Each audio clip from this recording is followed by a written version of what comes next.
Hi, Omega Khaos again, and finally it's time for a Rank-Up Heraldic Beast deck update. I haven't updated this deck for a really long time. The last time was pretty much January this year. Unfortunately, the OCG World Premiere cards haven't come out yet, but hopefully they will come out eventually.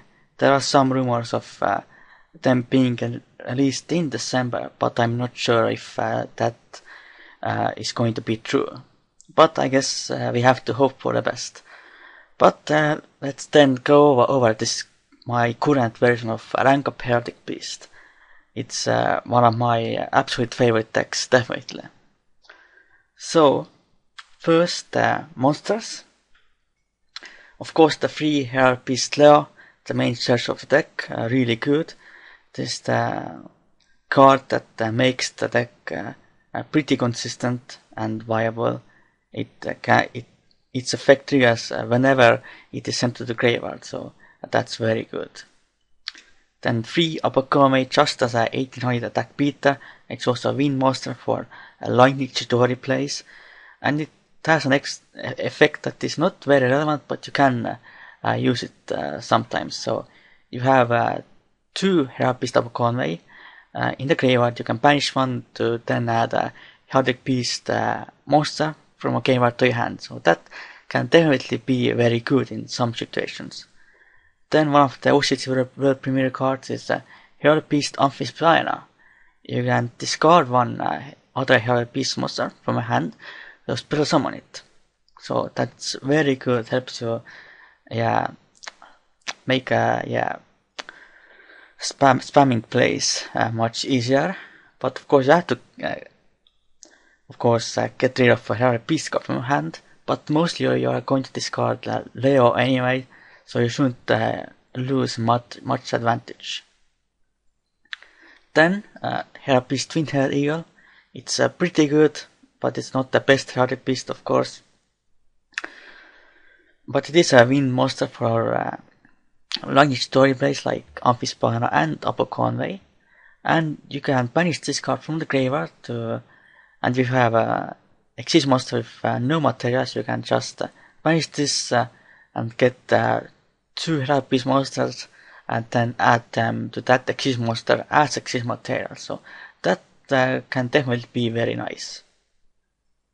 Then free Herald Beast Unicorn, that got a lot better thanks to, of course, number 18.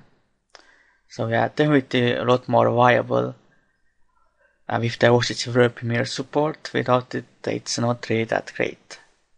So you can just banish this card to person a Psychic Exist monster from a graveyard, so that's very good. Because, of course, number 18's effect triggers anytime it's sent to graveyard, you can just keep reusing the number 18's effect. And then final Herald Beast monster is Herald Beast Basilisk.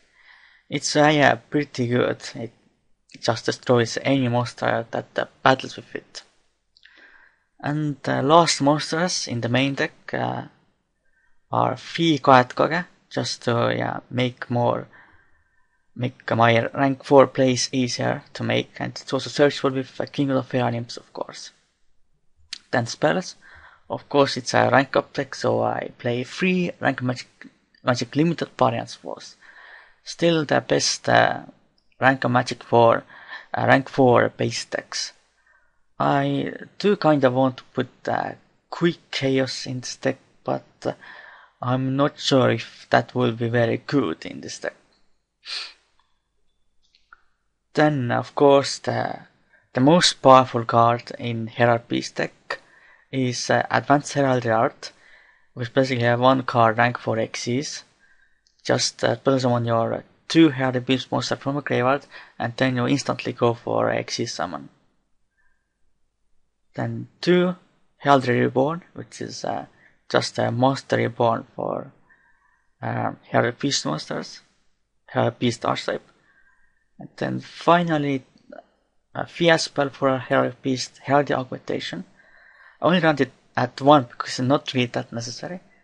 Its effect is that Psychic type Exist monsters on the field can't be targeted by spell and trap effects, and once per turn you can discard a Heraldic Beast monster to then add a heraldry spell or trap from your deck to your hand, except itself, but then you cannot special summon or normal summon any other monster other than Heraldic Beast monsters or Psychic type Exist monsters, so it does have a heavy restriction.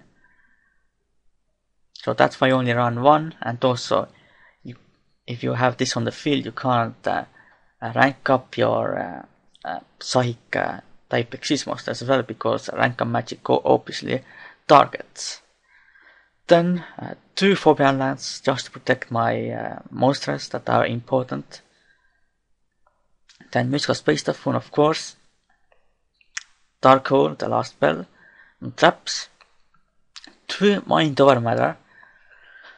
It's a really good card in this deck thanks to number 18 Heraldic Progenitor playing code.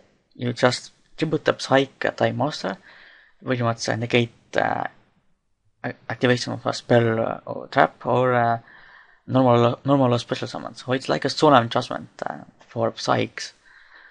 So yeah, it's definitely really good. And as well because you can just constantly revive your number 18 with Unicorn, so you always should have a way to activate this card.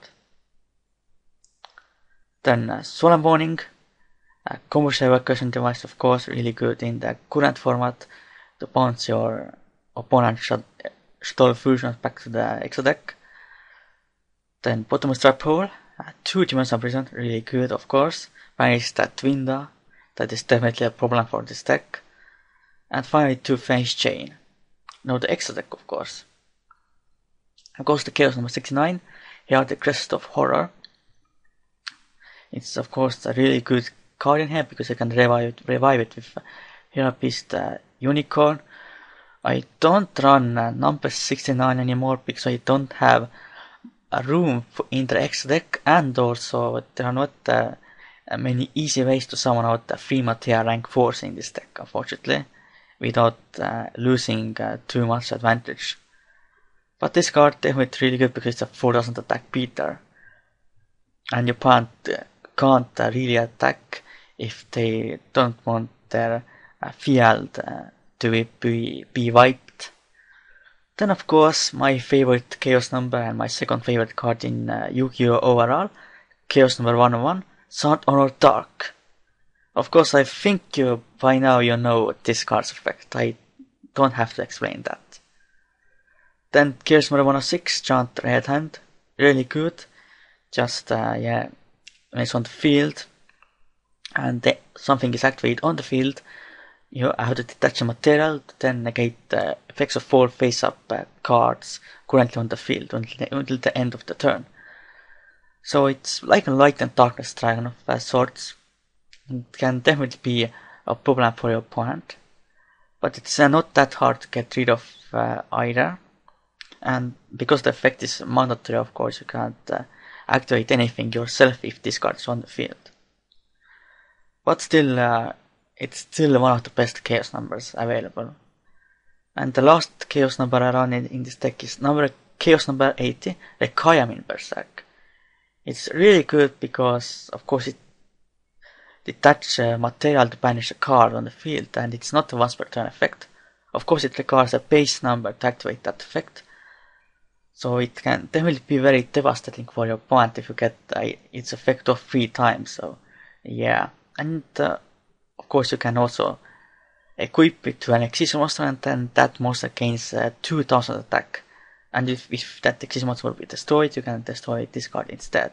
Unfortunately, this card doesn't have any attack, so you're just probably going to use it to equip to Exist monster after you used all its Exist materials.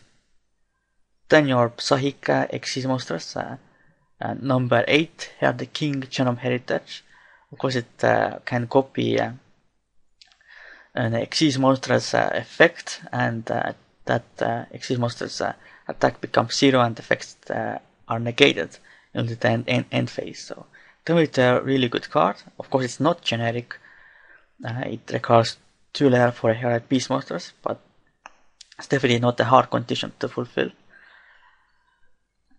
Then of course another one of the OCT World Premier cards, which is probably the most important for this deck, is number 18 Heraldic Progenitor Playing Code. It's a generic exist monster which is very good.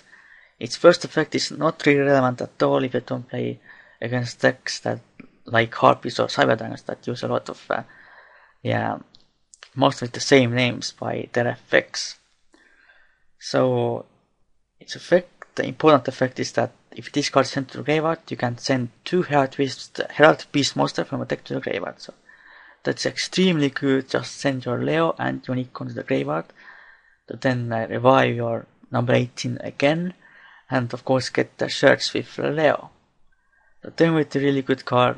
Without this card, the deck won't be good at all, or won't be as good. Yeah. So I hope this card comes out very soon in the TCG for this deck to be actually a force to be considered with. Then of course number 1 start Arc. Of course I don't think I have to explain this card either. As an extra mention, I will be getting this card in real life pretty soon. So I pretty much ordered one recently, so I hope it gets here soon. Then I can make my real life Rank-Up Hunter deck update. Then number 80 Rhapsody in Berserk, just to rank up into Khaos number 80 most of the time, but if I need to I can also banish cards from opponent's graveyard, so that can be very useful at times. The Lungish Chidori, because you do have some Wind monsters like Abo Conway, Amphispiana and Twin-Head Eagle, and it's a really powerful Exist monster. Then Dark Rebellion Exist Dragon is a card of the new Narcissus set. It's definitely a really good rank for the Exist monster, can become a huge beater, and its attack change is permanent, so that's very nice. Then Kingdom of Realms to search out Kage. Then Castle, the Skyblaster Musketeer, which is like a similar effect to number 101, but it can get rid of any face-up card on the field. So that's very nice. And it also, of course, suffers it to the deck, not get it as an Exist material. Then Heroes from Extra Knight, of course, if you have less cards, you can just nuke the field. But of course that rarely happens, because this deck can maintain a card advantage pretty well. And then finally Cowboy, mostly for that 800 lost damage. So this was my Rank-Up Heraldic Beast deck update. I definitely hope my next Heraldic Beast deck update will be in real life with actual cards when the OCC World Premier cards are actually released. So I hope you enjoyed this updated deck profile. For now, goodbye and Khaos out.